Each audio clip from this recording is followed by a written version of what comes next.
abantu bangi mukoze businesses or goods or services providing eri eggwanga lyaffe naye nga temumanyi ngeri gye musobola ku marketing ku increasing sales oba kufuna ba customers bayitirivu kuba temulina sente ze musasula ku TV radios but digital marketing is here. Open Door Marketing Agents is here to help you in digital marketing. Jamu tukuyambeko ku marketing a company good or services. Abantu bagitegere through digital marketing. Nga tubaweereza email, through Facebook, through YouTube, through Instagram. We are going to do digital marketing for you to managing social media platforms.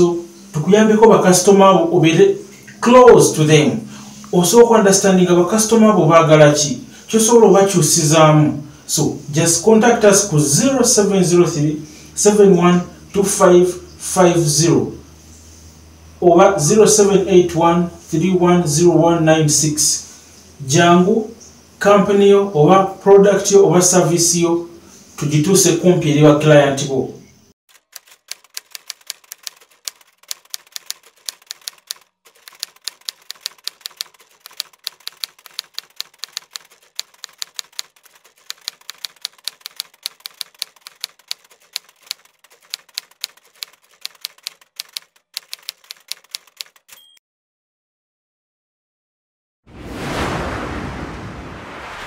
You're very much welcome ku program Namwatulira zibera sawanya ezekiro nga tubatusako program eno eberamu ebinnono go byonna tukwatako mu buli nsonda tutuukayo nga tukutuusako ebiba byekusifu amanya nedoboozi nze Naluija Aisha mwebale nnyo okutuwagira sawanya ezekiro tuba tuyingiddewo ne program eno Namwatulira. Of course I'm with the beautiful girl Ella. Girl woman lady. We kuita girl bananga akagamba akwe kali so romantic kali you know what? Okay, no, hey. Mulimutya mugamba chimi kwana japya balungi abekomira ku ABS television okuva ku mache bambi babeerako ne bagamba nti shows za fezo nazuna bagenda kuba ngabazira mwe bale byo kwana japya bo YouTube tubawubirako tubalaba mubaka mu magezi mu commentinga mu likinga ate ne muberanga mu subscribinga gwa munanga tanda thank you so much duka emisindo subscribing etwebanza mmwe buli omu atambula naffe gwe eyanyiga kapesa ka subscribe nti webale nnyo kubera nti mune mmwe abatufudde kye tuli ate temwirabira website yaffe abs.ug gendayo olabe shows zaffe nga bwe zitambula no ku ABS television awo wenyini webagenda okubanga bakubulya ne prompt oba emitendera muyitamu okubeera nga osasula omutwalo kumwe abali interested okubeera nga mulaba shows zino nga olunaku olw'omukaga terunnatuuka ebintu bino njagala mu byawule website eri abs.ug ate YouTube channel yaffe eri ABS TV Uganda official. Okay. Za mukitegera mikwano. Amina. Program y'olunaku olwaleero tugenda kuba twongereza nate ku Muzungu gwe twabatuusako the other week yali bamuyise Brandon. Omuzungu afute ekizibu. Naye mwebale nnyo comment nziraba oluzungu luute. Naye tewali buzibu tujja kumirawo. Bale bale tuli bazungu mutuleke. Naye nga ntegeeza abazadde mwenna President Museveni yatutegeezezza nti abaana bagende basome bamalirize abali mu candidate classes. Naye akasente katono abazadde bangi bakubya amasimu nga bagamba bannange sente zatubuze tugenda va ku masomero.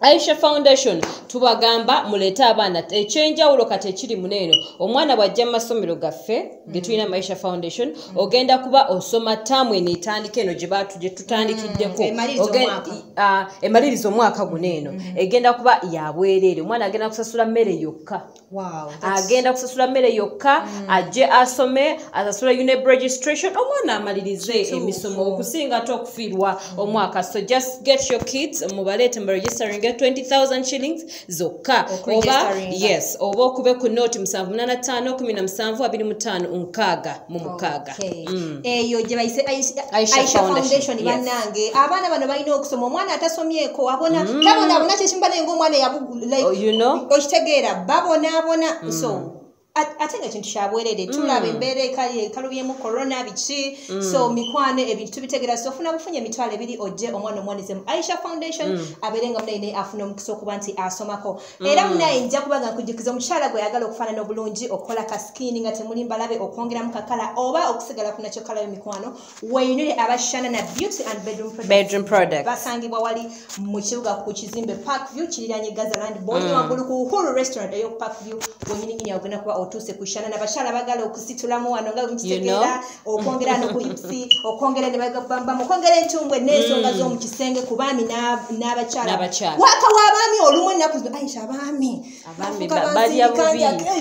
bali abubi naye mujje tulina akantu ke tugenda okubawa kali eryo kanyola kalakata kushana Aisha abana tubatwale mu show ya lero nate tufuna previous ya last week so bolo kachinga up na take ku show ya lero mwe bali nyo temva katabe previous okay that was another day. Why was she? No. You sent the luggage. I think Ivan wanted Lisa to help you to help him out. Okay. Yes. So Lisa is the one that picked the luggage. That's strange. She didn't tell me about it. She didn't. No. Oh, I didn't know, but yeah, that is what happened. Keep going then. Yeah, it's what happened on that day. So that is Lisa used to help out who? Used to help out Ivan, okay? And then you used to talk to Ivan as well on Skype because we see in this scene. Now, at times you used to use Skype while talking to Ivan. Yeah. And then while following him, okay, we found out you help so much. You help kids so much. Can you hear me, Brandon? Okay, so these are the two kids I was telling you about. This one here is called Amos, and this one is called Chembegwe. This one has a heart disease, and this one has a kidney failure. So as you can see their condition, I think, yeah, about the bills, I'm going to go to the hospital. Then I first inquire from them. I think I'll be sending you the medical forms, and then yeah, no problem. I'll be sending you the documents on the email, and then you get to see the way forward. Yeah, I really don't know about the money. Yeah, I don't know about the money, but I'll just go to the hospital, then I send you the bills. Yeah, okay. No, this one is Amos, and this one is Chembogwe. Okay.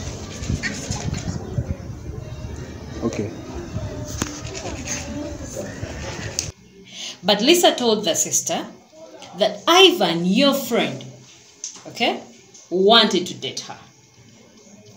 No, I don't believe it. Okay, don't believe it, because we weren't believing it as well. That is why we had to recruit more people for this particular particular job, so that we get, we conclude this whole thing. Now, Lisa told the sister that Ivan wanted to do what? To date her. This conversation is in Luganda, so you couldn't understand. But even if you search about it, this is what they'll be telling you. I believe what you're telling me. So now, Ivan wanted to date Lisa, but then Lisa told him, "You're my friend. You're the one that connected me to who? To Brandon." Yeah. You get. So now the reason as to why she was talking to the sister, she was seeking for help. She was seeking for knowledge. How? I love me like I want you to be my girl. Sichitagera, your girl. How? I'm your friend, right? I'm your girlfriend. I'm your friend, right? No, and so I want you to be more than a friend. Sichitagera.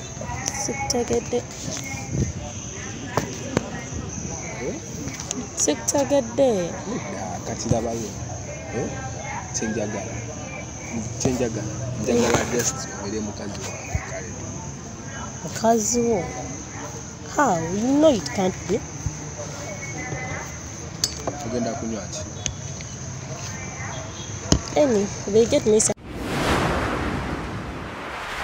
program Namwatulira bwatyo Brandon bwe yatandika the other week era tugenda kuba tumwongerezaako olunaku olwaleero mumanye byaggwera Walisa ne Ivan bakola batya mu mbeera eyo oba endala naye ng'omusumba Jengo Andrew agenda kuba asiiga amafuta ng'ennaku z'omwezi lumu omwezi ogwa November emitwalo 10 y'ensigo gy'oba ojja naye wano ku Revival Church okusiigibwa amafuta tosubwa omukisa guno munnange Norwich Jangu omusumba Jengo agenda kubeerawo nnyo butereevu era mu mbeera yemu omusumba waffe omukulu Augustine alinayo empeta ey'omukisa ennaku z'omwezi zijja kuba nga 4 omwezi ogujja October omwezi ogujja October nga 4 tulinayo empeta mukwano jangu ofune empeta ey'omukisa genda okubanga ekukuuma wamu ne Mukama Katonda wo obeere nga munaye buli kyakusiba kibeere nga kisumulukuka tulinayo ate nekye tuyise red pen akuwa pen eyo nga buli kyowandiikako kiyitamu buyisi bw'okwata pen eyo n'ogenda n'owandiika application ng'olina osaba omulimu bw'okwata pen eyo n'ogenda n'obaako gw'owandiikira omuwala omuwandiikirako abaluwa nga yakugaana dda buli kimu tiiki okitegeera okugaba empeta eyo eya red kujja kuba nga ennaku z'omwezi 15 ogwa October so nga 4 October ejja kuba mpeta ekera waro nga 4 October ejja kuba mpeta ey'omukisa ng'ennaku z'omwezi 15 era October ejja kubeera red pen wano wennyini ku Revival Church ekawala tugenda butereevu nate mu program y'olunaku olwaleero tulabe Brandon gye byaggwera. Now we carried on the investigations, we did our work. In this scene we got clarification on something. Wait, okay? Why is Ivan yelling at Lisa? What's going on here? Yeah, he was yelling at Lisa. There was a reason. And you're going to find out the reason. Okay? On this day, when they met, Lisa and Ivan, they had a chat. Okay? It was at a low pace, that is, but eventually, Ivan started raising the voice. He started yelling at Lisa. Okay? We had Ivan telling Lisa, if you don't sleep with me, yes, that is what happened. If you don't sleep with me, I'm going to tell Brandon about you. I'm going to cut off the communication with Brandon.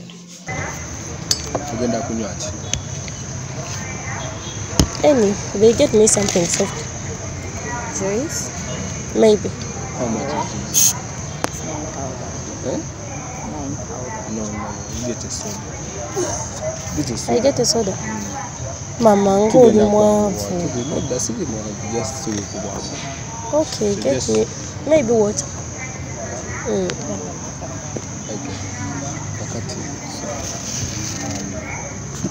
Listen. But like, I check up so come on.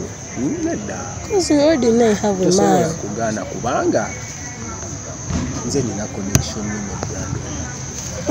I mean, like, what do you mean by that? So? Meaning, I will cut off the whatever communication. What?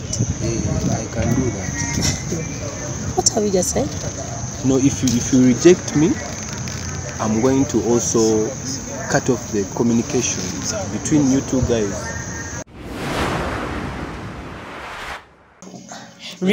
Yes, that is what happened. Are you sure? Wait, are you sure you heard them right? Yes, this is what happened. If you're not okay with this, you can take this whole video to someone you trust in Uganda who knows Luganda to translate it for you. I believe you. I just can't believe it. Why would Ivan do that to me? I'm yet to find out, or you're yet to find out. Okay? So he told Lisa, this was more of a blackmail.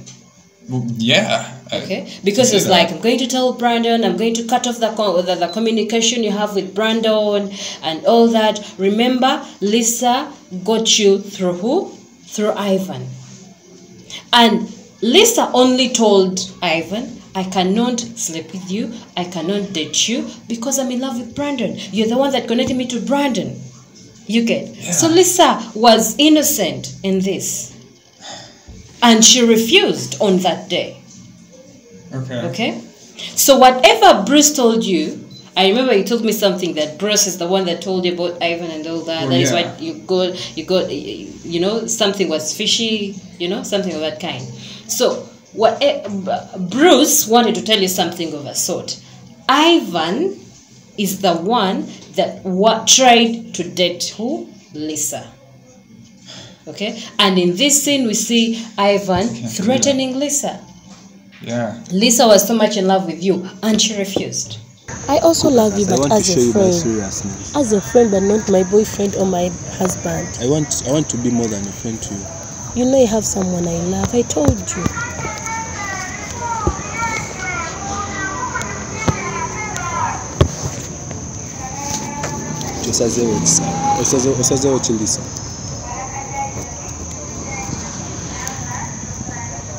The ball is in your hands. You either choose me or I trash everything.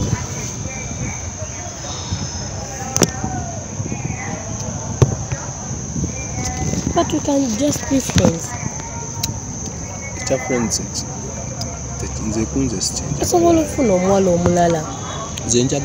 You can get someone like looking much better even than me. I want you. There's reason as to why I want you. I want you as my girl. I don't think I'll do it. Then so easy. If it can't work out, meaning I'm also going to cut off your communication between you and Brandon. Tewa chigenda tambula. Kitegedde.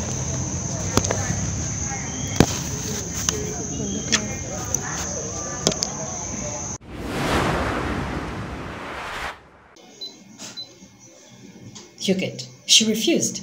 Well. But then, when we continue with this whole thing, one time we follow Lisa. Remember, we can track the what? The phone calls. This for okay. In this one, we see Lisa. You see Lisa was on phone. Yeah. And the conversation she was on, she was talking to a friend. Who's the friend? Her friend. Her friend. Yeah, her girlfriend. Okay. She was talking to a friend still about you, about Ivan. Okay. We had her, telling her, Ivan wants to sleep with me. I'm in love with Brandon. Brandon is a friend to Ivan. This whole thing. Okay. So she was seeking for help as well. She was seeking for advice. Yeah.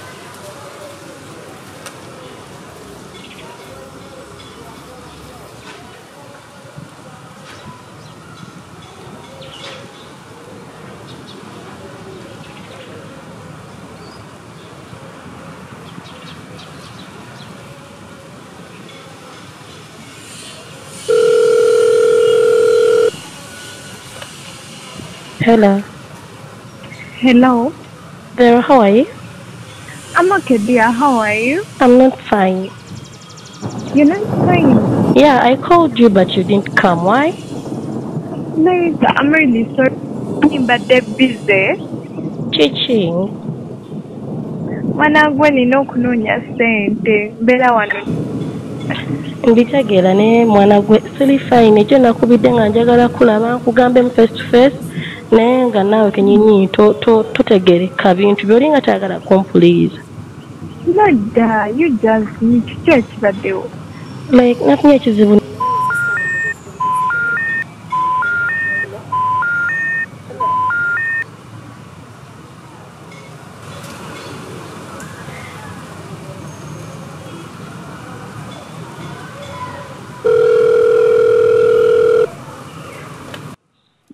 Hello. Oli busy? Nedda, like esimu ndooza battery erilo. Ndowooza twogere mangu kakati. Like ndi confused mwana gwe. Kiki, what's the problem? Ivan antawaanya. Ivan anemeddeko nga bwe naggambako but like the other last time. Ivan tomumalirizanga. Ivan anemeddeko simanyi kyakukola ali mu kuntiisatiisa mbu agenda kunnemesa engeri gye njogeramu ne Brandon. Naye naawe toli serious. Obusonga obutono nnyo obufuula obunene. Bunene butya? Kati kyamaanyi awo. Kati gwa like okiyita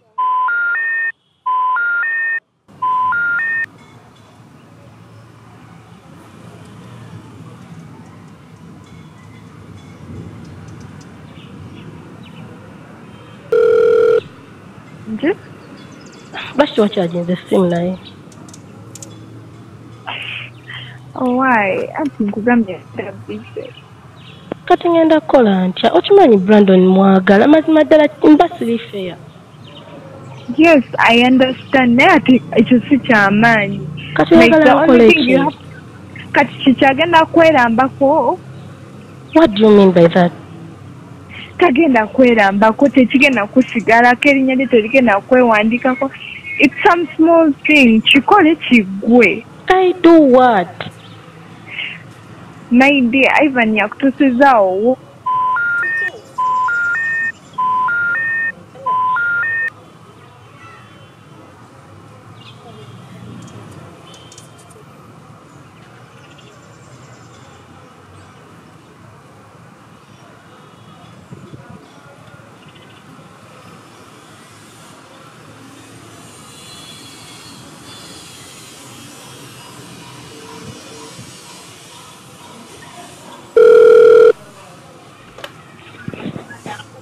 Oyagala nkole ntya? Hello?